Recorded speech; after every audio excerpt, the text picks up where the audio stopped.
বলতে চেয়ে মনে হয়, বলতে তবু দেয় না হৃদয়, কতটা তোমায় ভালোবাসি।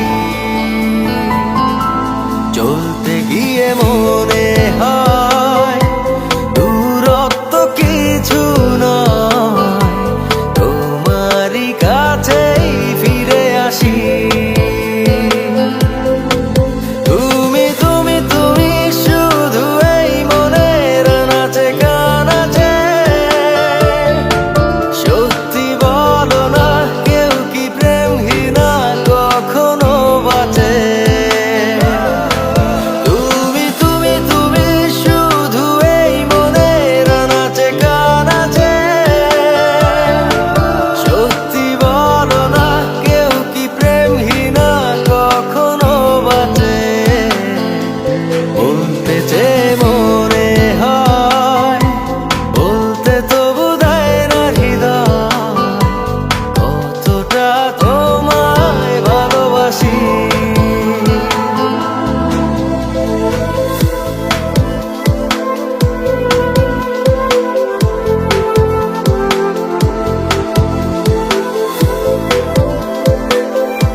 মেঘের খামে আজ তোমার নামে উড়ো চিঠি পাঠিয়ে দিলাম, পড়ে নিও তুমি, মিলিয়ে নিও, খুব যতনে তা লিখেছি।